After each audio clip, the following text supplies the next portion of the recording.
Welcome to NarrativeNook audio tales where enchanted stories come to life. If you enjoy our stories, please subscribe, like and share to support our channel. Enjoy listening. Ending their couple's trip, Madeline and Jonathan returned to the news that the hospital was gone and that Madeline's position as the director was only for namesake. Roxanne, what happened? Why did you change the hospital's name?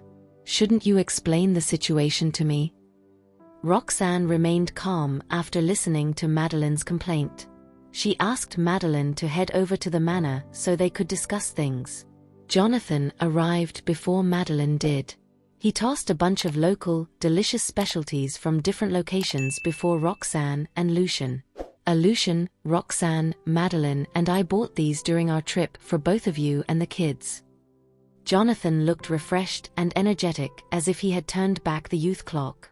Heard you've plans to get married? Lucian teased. Jonathan wasn't shy to admit the truth. He nodded, confessing, yes, it's an ongoing plan. We are choosing the date now. I've sent Madame Xander to my house, so she can discuss it out with my parents. Roxanne was amazed. You and Madeline sure progressed quite quickly, huh? Even though Madeline and Jonathan did not indicate entering a relationship early on, the moment they did, they made progress rapidly. Soon, Madeline showed up. She was surprised to see Lucian and Roxanne relaxing with a coffee. I heard you were fired? Madeline asked Roxanne. The latter nodded. So, does that mean the hospital, research institute and pharmaceutical company are all gone? Madeline probed further. Questioned by Madeline, Roxanne nodded again. Oh my goodness. You are a rich man's wife. But what about me? I need this job to provide for my family. Roxanne, you need to give me an explanation. Madeline rolled her eyes. She would have roasted Roxanne even further if Lucian weren't present. Coincidentally, Jonathan had bundled up the gifts he brought over with tapes because there were too many. So Roxanne grabbed one, saying, take it. Come on, Roxanne. Spiel. What happened? Madeline was infuriated. Roxanne had no choice but to sum up, explaining the story to Madeline. Then, she comforted her, don't worry. You can still be the director in the future because I'm going to build a bigger hospital. The hospital and pharmaceutical company had been suffering losses all this while. It wasn't until Madeline got appointed as the director that they saw a slight profit increase. Therefore, GK Group would put it on sale soon after this. And in Roxanne's initial plan, she intended to acquire the hospital again after she lost control. Madeline was still confused, so Jonathan immediately taught her some knowledge about GK Group and its subsidiary company. She calmed down when she heard that she still had her job. Roxanne teased without warning, actually, you don't have to work either. You can be a rich man's wife too. With that, she deliberately looked at Jonathan. Madeline panicked as her face flushed red. She peered at Jonathan, mumbling, what did you tell them? Did he tell Roxanne that I bullied him after I got drunk? If Roxanne found out, she would smack me relentlessly. Jonathan uttered righteously, I didn't say anything. I just told them that we are getting married soon. I kept my mouth shut, so don't worry, okay? Congratulations to both of you. If you need any help with your wedding, please let me know, Lucian offered. All right. Thank you, Lucian. You have more experience regarding this. Jonathan blurted.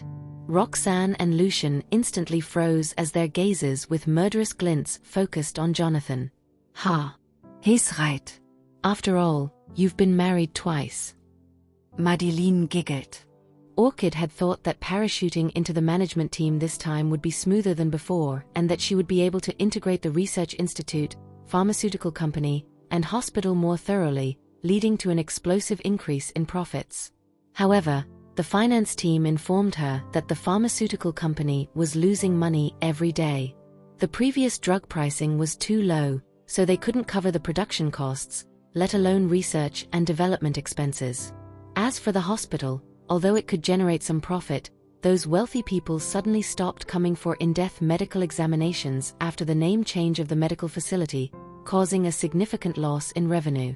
At the same time, some patients wanted to leave the hospital as soon as they heard that the director had been replaced. While Orchid was busy dealing with these issues, Peregrine's plan was also set into motion, with the latest batch of technicians submitting their resignations one after the other. Having lost the patents and the substantial profits provided by Flora Verba Group, Orchid finally realized that Roxanne had been well prepared, leaving her with nothing but an empty shell. Facing the shortage of cash flow, departure of technical personnel, and loss of patents, Orchid left Horrington within 2 days. She planned to visit GK Group's headquarters to liaise with the board of directors for more resource allocation. Otherwise, GK Group would never stand a chance to gain a foothold in the domestic market. Meanwhile, Roxanne's ploy was also being carried out in full swing. James and Colby were absorbing the technical personnel from the Research Institute while Linda was busy preparing for the construction of the new hospital. On the other hand, Jonathan was occupied with establishing a new pharmaceutical company and incorporating all the patents into it. The final step was then to list the company under Flora Verba Group. Before long, Roxanne's business empire would be restored to its former glory. Of course, that couldn't have happened without the strong support from Lucian. In addition to providing commercial support, Lucian was also a full-time pro at taking care of an expectant mother. One day, Lucian happily brought Roxanne to the maternity hospital, planning to do a 4D ultrasound scan to check on the baby's progress. After the ultrasound, the attending physician congratulated the couple. Congratulations, Mr. Farwell and Ms. Jarvis. You're truly blessed because you'll be having mixed-gender twins. Mixed-gender twins. The couple looked at each other and burst into ecstasy. Lucian was especially overjoyed, almost jumping up in excitement. This is so great. Archie, Benny, and Essie won't have to argue anymore. They'll have both younger brother and sister. Hardly able to contain his exhilaration, Lucian glanced at the embryos, which were smaller than his palm, on the imaging report again. His eyes were filled with tender adoration. And now we'll have 5 kids. That's enough to make up a basketball team. Lucian, let me tell you, after giving birth to these 2, I don't plan to have any more kids. Roxanne pouted and grumbled. However, Lucian curled his lips into a knowing smile. It's just a basketball team. Can't we have enough kids to make up a football team? The attending physician grinned as well. Considering both of your looks and intelligence, having a few more children would actually be a good idea. A doctor, it's easy for you to say that, Roxanne complained. The physician laughed heartily and reminded them of the follow-up matters. Lucian recounted his caretaking process during that period and received lavish praises. His face beamed with a sense of accomplishment. As they left the hospital and got into the car, Lucian immediately began fussing over Roxanne. Darling, you'll need to start controlling your sweets intake from now on. Pregnancy makes it very easy to develop gestational diabetes. Also, remember to take your folic acid on time. And don't forget to soak your feet daily to prevent severe swelling in your legs during late pregnancy stages. That evening, the Farwell residence was filled with joy and laughter. Upon hearing that Lucian and Roxanne were having twins, Elias and Sonia were so thrilled that they were almost moved to tears. Back when they took care of Estella, they were always anxious and didn't get to experience much of the joy of family life. Now, with the arrival of these 2 new babies, they could finally fulfill their role as competent grandparents. Attending to Estella was the hard mode of childcaring, so they hoped things would be easier this time around. The 3 kids were overjoyed to have a younger brother and sister at the same time, clapping and cheering enthusiastically. They showered their parents with compliments and encouragement for their copulative ability, repeatedly praising them for being so capable, rendering Lucian and Roxanne slightly embarrassed. This ability doesn't seem to need so much recognition. Next came the most nerve-wracking and suspenseful part for the family: naming the future twins. Coincidentally, Lucian had previously asked the 3 children to prepare 2 names each, one for a boy and one for a girl. Now they could choose 2 names, increasing the probability of the suggestions being selected. Alright. The Farwell family's naming competition officially begins. First, let's welcome our first contestant, Archie Farwell. We're looking forward to seeing what beautiful names our logical-minded Archie will come up with. Let's encourage him with a round of applause. Clap, clap, clap. Amidst the applause, Archie stood in the center of the crowd, holding a drawing board and quickly writing down two names, Seward Farwell and Dawn Farwell. Everyone nodded, offering encouragement and praises. Okay. Next will be our second contestant, Benny Farwell's turn. Let's see what better names our tech-savvy boy can come up with. Benny also wrote down the names he had spent a long time coming up with, Jacob Farwell and Noreen Farwell. Similarly, he received flattering remarks for the simple yet meaningful names.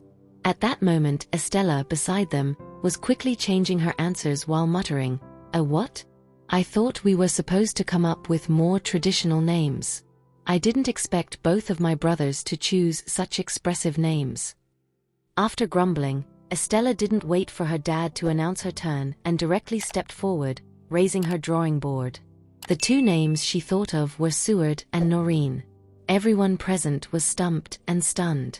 Isn't that? Before Benny could make out the word a plagiarism, Archie swiftly covered his brother's mouth and dragged him aside. Elias and Sonia exchanged glances. Immediately afterward, Roxanne got to her feet and supported Estella. There's no rule in our contest stating the participants can't have similar names, so there's nothing wrong with Essie and her brothers sharing similar opinions. Estella accepted her shortcomings gracefully. Fine, Mommy. I think the names I came up with are a bit too hard to pronounce, so I guess I'm out of the running. Nevertheless, I think the names Archie and Benny chose are great. It's alright. I'll try harder next time. Roxanne almost broke into a cold sweat. There can't be a next time. Finally, the voting began. The names Seward Farwell and Noreen Farwell received unanimous votes. Hence, the ultimate decision was for the boy to be named Seward and the girl to be named Noreen. Seward and Noreen. Their names are so pretty. Although Estella didn't come up with the names, she was still fond of them, so she immediately cheered. Archie and Benny were also happy, having completed the naming of their younger brother and sister in a ceremonious manner. Archie, Benny, Estella, Seward and Noreen. It's quite catchy. Roxanne recited the names, finding them easy to remember and convenient for introducing to others.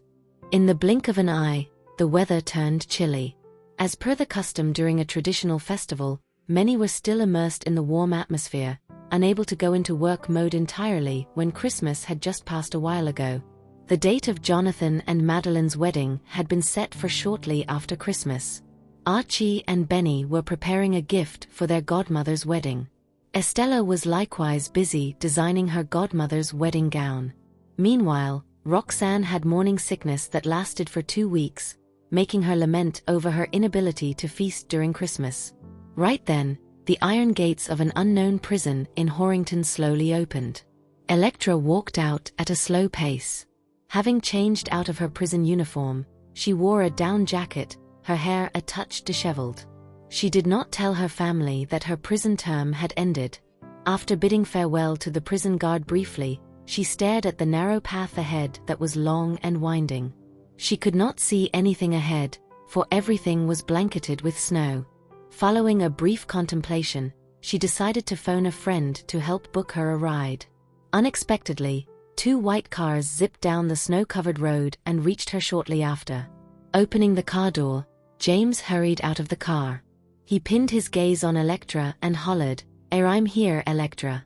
Don't underestimate us, though you deliberately kept us in the dark."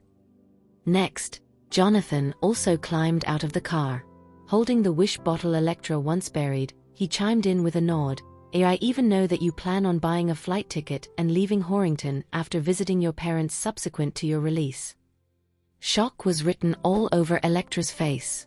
A few seconds later, her eyes that exuded weariness flickered imperceptibly. Her gaze was promptly riveted on the wish bottle. In a flash, Her thoughts seemingly flew back to 10 years ago. At that time, she was considered childhood friends with Lucian, James, and Jonathan. They all grew up together. In a trice, the years became a thing of the past. It had been so long that she had forgotten the wish she had made back then. As Jonathan stepped onto the snow, ruffling sounds drifted into the air. Stopping before her, he handed the wish bottle to her with a grin. Regardless of your decision at the end of the day, we hope that you'll take a look at your wish in the past before making up your mind. Tears almost escaped Electra's eyes. Fortunately, it was freezing, and all moisture seemingly turned frozen, so she ultimately saved herself from the embarrassment of crying. Nonetheless, her eyes were red-rimmed. Holding up the wish bottle, she removed the cork with a light pull and tipped out the paper within. James chuckled. "Don't worry. We didn't take a peek at it. But if you don't mind, we would like to have a look now." In response, Electra shot him a dark look. "Enovi. Don't even dream about it." At that moment, a question popped into her mind. What exactly were my feelings toward Lucian back then? Could it be that my adoration toward him in the past few years really stemmed from a sense of possessiveness? As soon as she opened it, she was greeted by the sight of lines of writing. She was wholly stunned at once. Several times, she lifted her head and looked at James, muttering, "This can't be true. It's impossible. Why can't I remember my wish back then?"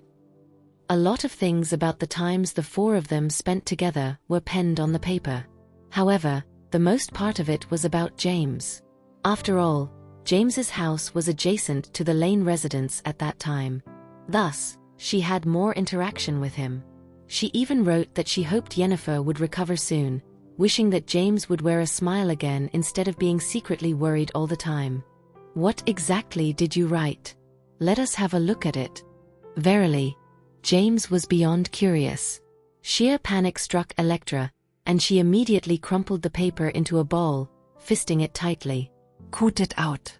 It's some childish stuff from ages ago, so there's nothing to see." While saying that, she furtively stole a peek at James, a blush staining her cheeks. Fortunately, the weather was frigid, and it was nothing unusual for one's face to be bright red from the cold. As such, neither James nor Jonathan suspected anything.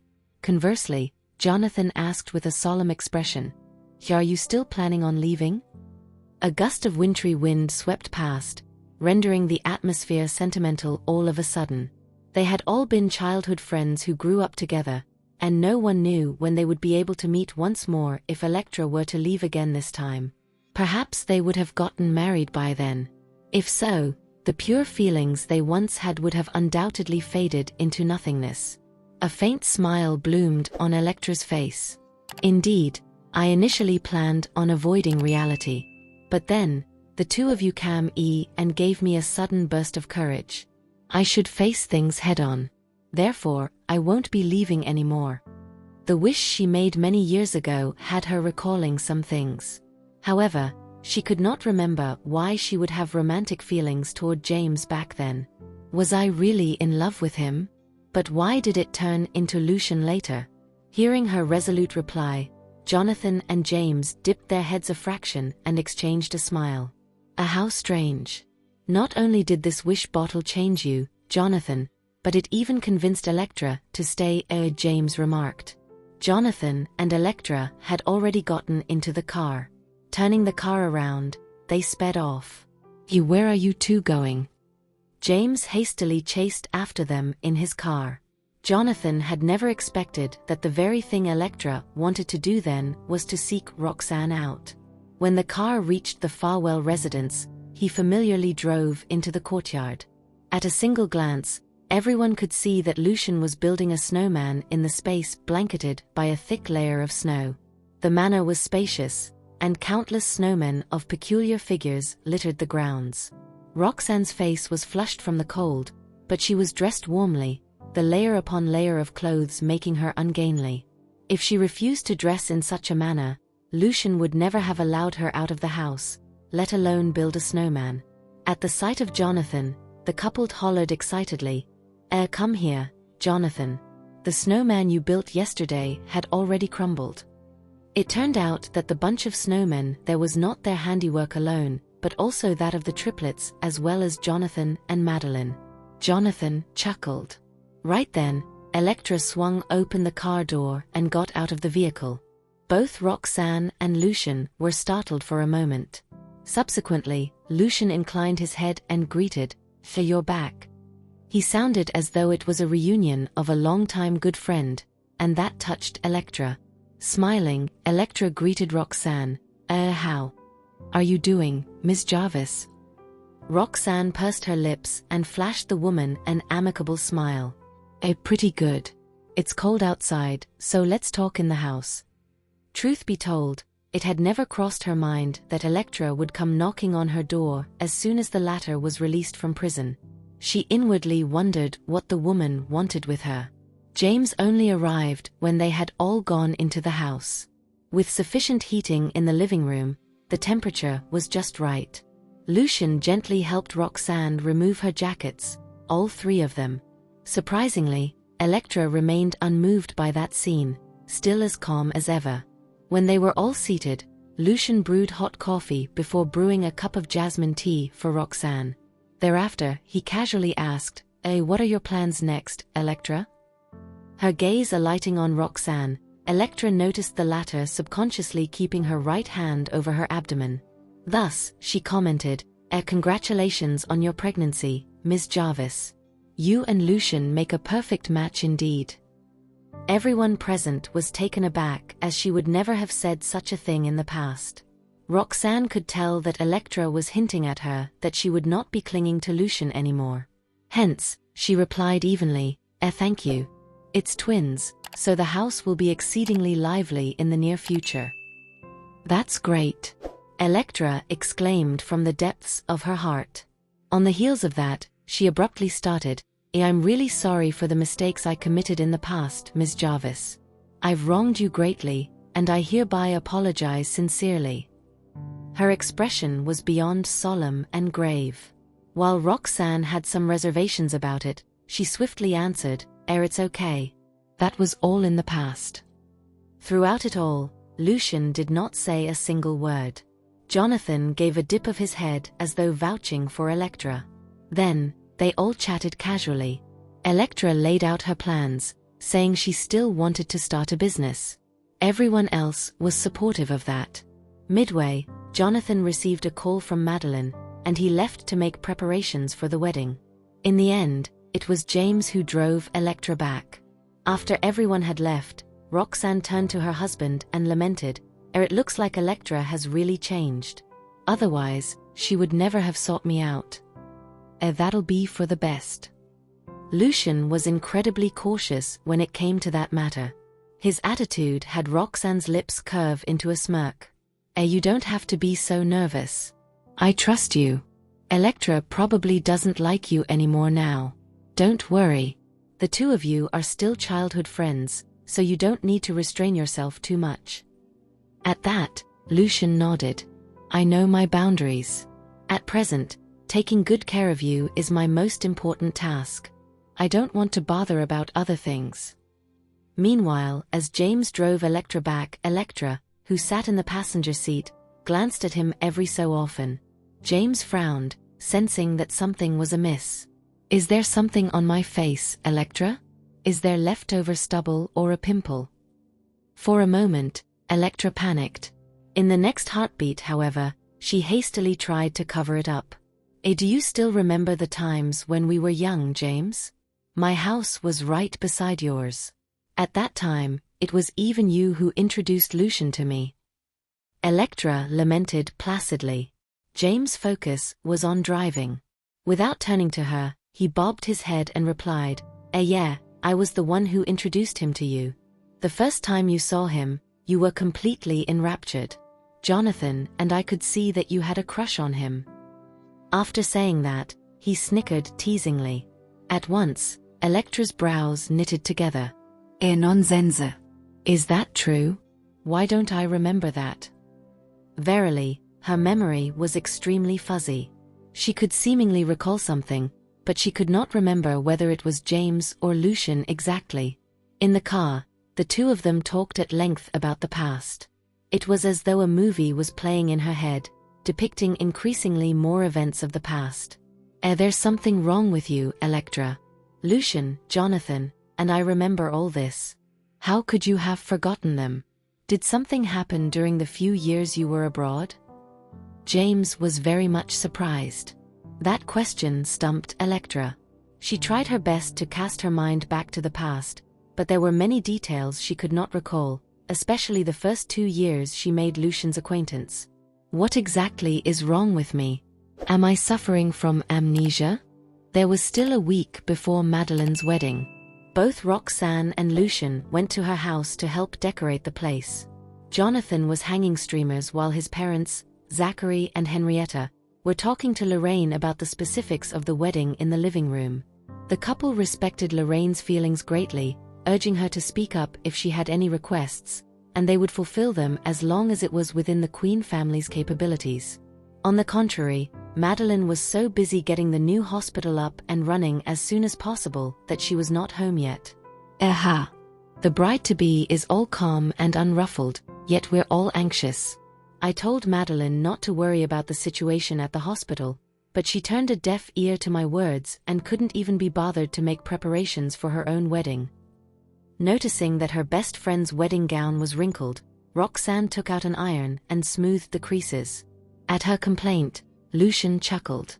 It's okay. We don't need to be anxious. That will fall on someone else. After saying that, he threw a look at Jonathan. Just go downstairs and have coffee, Lucian, Roxanne. I'll be fine doing everything by myself. Indeed, I'm far more anxious about the wedding than Madeline, Jonathan voluntarily admitted. His candor had both Lucian and Roxanne burst into laughter. Downstairs, the two families chatted amicably. Jonathan had told Zachary and Henrietta about Norton, so they did not mention a word about the man. When they all saw Lucian and Roxanne coming downstairs, they promptly greeted the couple with a smile, as friendly as ever. Don't bother about Maddie's affairs anymore, Roxanne. You're delicate now that you're with child. Quick, come here and have a seat. Lorraine urged earnestly. Sitting down, Lucian and Roxanne listened as they continued talking, adding to the wedding details when necessary. Shortly after, Madeline returned home. At the sight of their soon-to-be daughter-in-law, Zachary and Henrietta were beyond satisfied. They quickly helped to remove her jacket, then immediately served her a cup of hot coffee. Witnessing that, Roxanne was certain that her best friend would definitely be treated well after marrying into the Queen family. Madeline wanted to report the progress of the new hospital to Roxanne, but the latter told her to get her room ready for the wedding. After tarrying for a while longer, Lucian and Roxanne left for the kindergarten to pick the triplets up. While they were on their way there, the housekeeper at the Jarvis residence phoned Roxanne out of the blue, sounding exceedingly anxious. It's bad, Mrs. Farwell. Something is wrong with your father. Could you make a trip back right now? A frown marred Roxanne's countenance when she heard that. Okay. I'll come over at once. On the heels of that, Lucian turned the car around and headed toward the Jarvis residence instead. Previously, they had turned the Jarvis residence inside out to find Roxanne's mother's heirloom, but to no avail. Right then, the place had been completely renovated. When they arrived at the spacious courtyard, two housekeepers were crying out incessantly, "Mr. Jarvis! Mr. Jarvis! Hurry up and wake up!" Lucian carried Roxanne out of the car, and they both strode over. The instant the housekeepers caught sight of the couple, they hurriedly moved out of the way. Sweeping a glance over her father, Roxanne swiftly crouched and took his pulse. Grant's face was flushed, making it evident that something was wrong with his complexion. His pulse had Roxanne's expression darken frightfully. His heartbeat was so weak that it was negligible, and it was as though he could die any time. This isn't right. He was looking pretty well a few days ago. Even if he had an attack, it shouldn't have been so quick. Roxanne mused inwardly, swinging her gaze at her husband. Lucian reacted at lightning speed. He scooped Grant, who was all skin and bones, up and went into the house. While walking into the house, Roxanne asked the housekeepers. Had anyone been here and had contact with my father? And did he eat anything dubious? The housekeepers nodded in unison and replied, someone did come by yesterday evening. It was a middle-aged woman who was quite well dressed. Mr. Jarvis was chatting normally with her at first, but they suddenly started arguing. We're not exactly sure if he had eaten anything.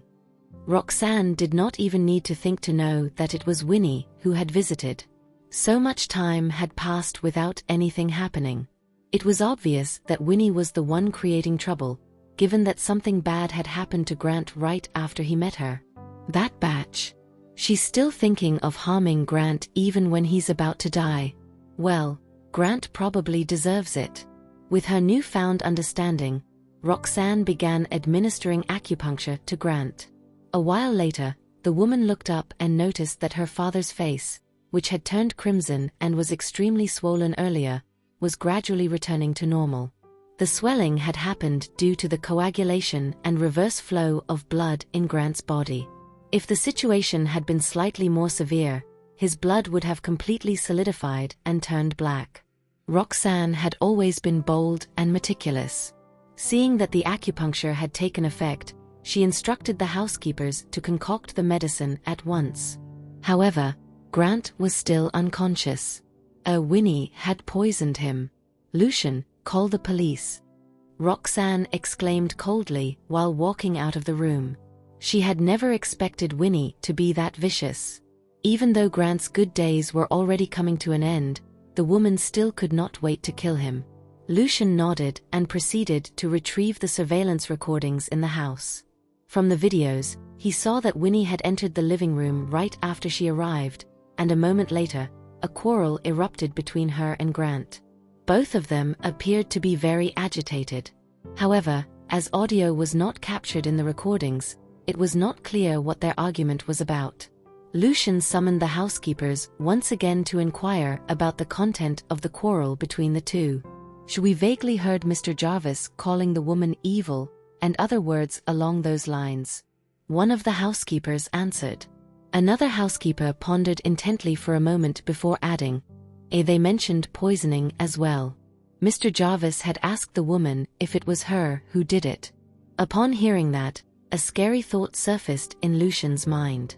He looked toward Roxanne right away, but judging by the woman's expression, it seemed as if she had yet to figure out what was going on. Lucian was worried that he might agitate his wife if he told her the truth directly. Indeed, Roxanne was still trying to get a grasp on the situation with a crease between her brows. The surveillance recordings did not show Grant drinking anything. If that's the case, how did Winnie poison him? After a few seconds of contemplation, Lucian pulled his wife over and sat her down before saying in a gentle tone, darling, I have a bold speculation that I want to share with you, but you have to promise me that you will stay calm, okay?" With a suspicious expression, Roxanne nodded. Then, Lucian started speaking. Maybe, Grant had found out some things about Winnie and called her over to question her. It's likely that his guess was right, which posed a huge threat to Winnie. Hence, she decided to get rid of him. What did he guess? Roxanne froze. She could sense that her husband was trying to tell her something. Recalling what the housekeepers had told them earlier, suddenly, the realization hit her, and Roxanne was completely struck dumb. Lucian noticed his wife's reaction and knew that she had finally made the connection. At that moment, he was extremely worried that the woman would go berserk out of fury. Darling, relax. Please don't get too agitated. You're pregnant now.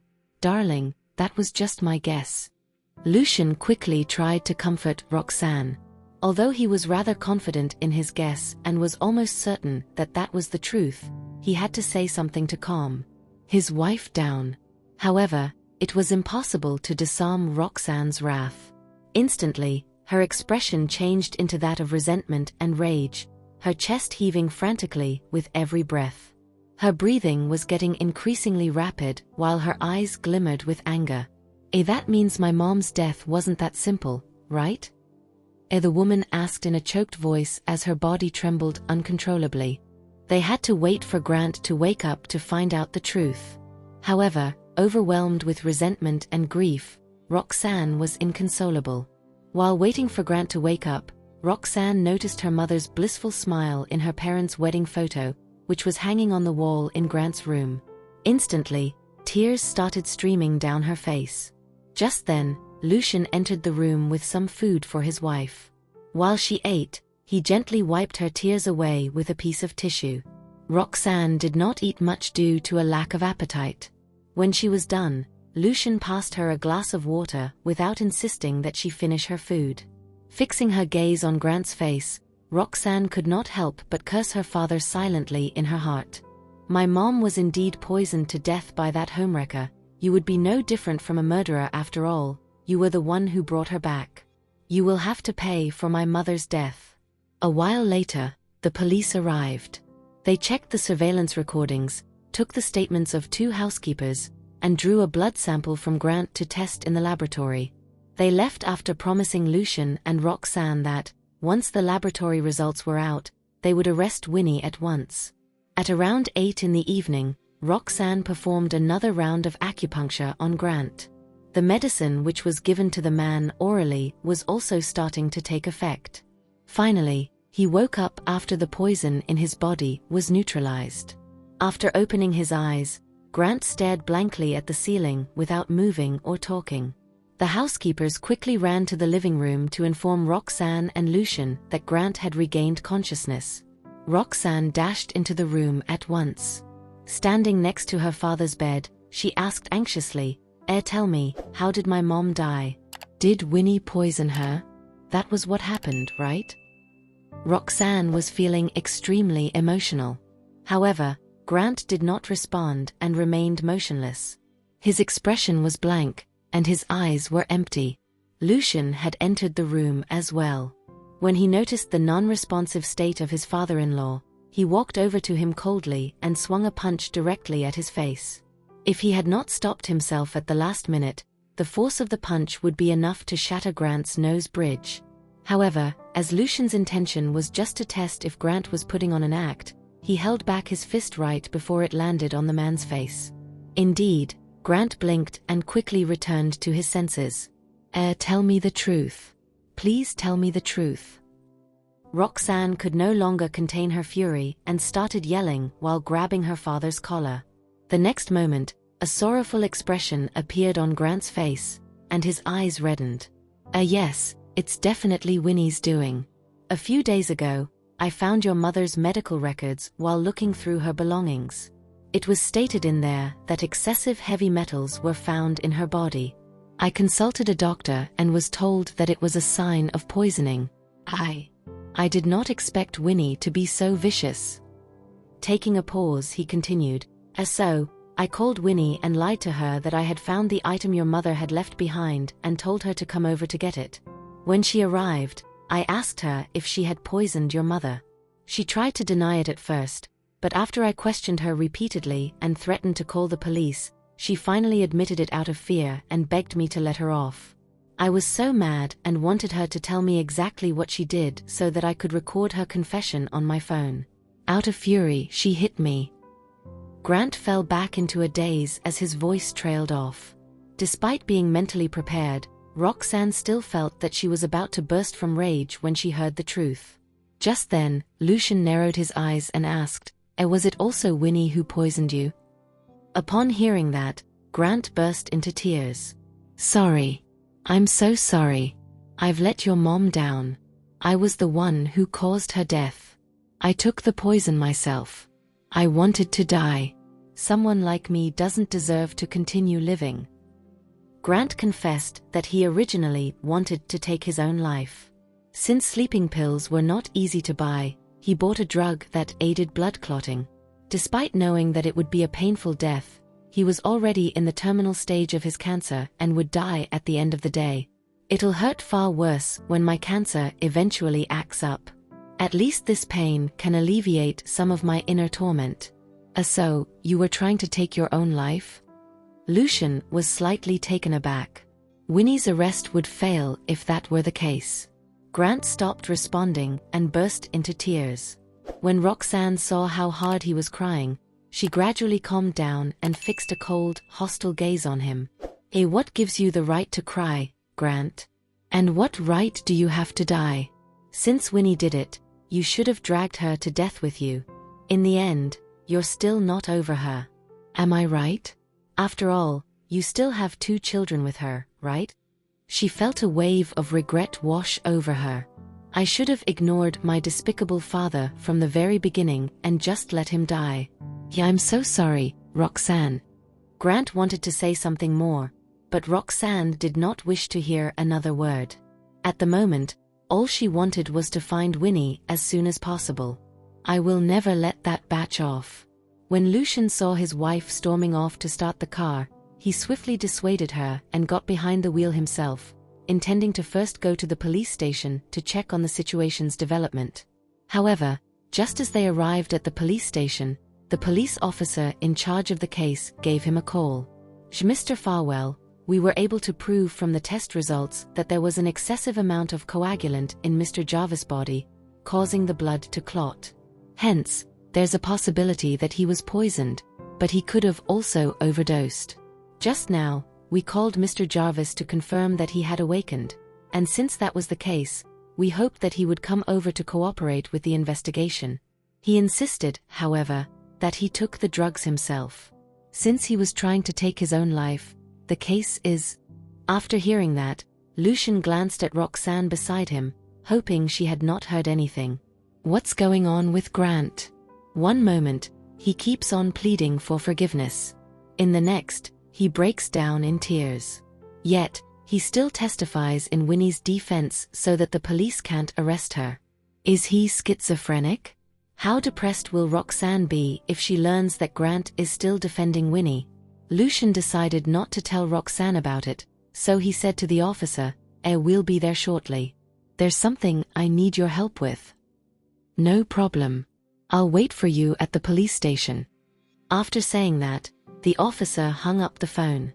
While Lucian was putting away his phone, Roxanne abruptly asked, is there no way to make an arrest? There was a miserable and bitter smile on her face. He nodded. It's fine. Even if we can't arrest her, we can still find her, he comforted her. After Lucian spoke to the officer at the police station, a look of understanding crossed the latter's face, and he gave them Winnie's current address. The two wasted no time and headed straight to a mansion in the suburbs. Taking into consideration that his wife was pregnant, Lucian instructed Caden to immediately arrange for bodyguards to go along to ensure her safety. It was past 10 at night when they arrived. Roxanne gritted her teeth with hatred when she saw the size of the mansion's residential area. How can a wicked person like Winnie still live so comfortably? Does she not dream every night after doing so many unconscionable deeds? Isn't she afraid in those dreams? The bodyguards also arrived at that point. They numbered 7 or 8, and each appeared menacing. The security personnel at the gate originally wanted to stop them, but they instantly dared not utter a word and allowed them to enter. Lucian kept comforting his wife and telling her to remain calm. All she had to do was come up with the right words to say to get Winnie to tell the truth. Meanwhile, he would record the entire conversation. Thank you for listening. If you have enjoyed this story, please like and share so others can see it too. Also hit the subscription button and notification bell so you can be notified on our next release. Thank you for your support. God bless you.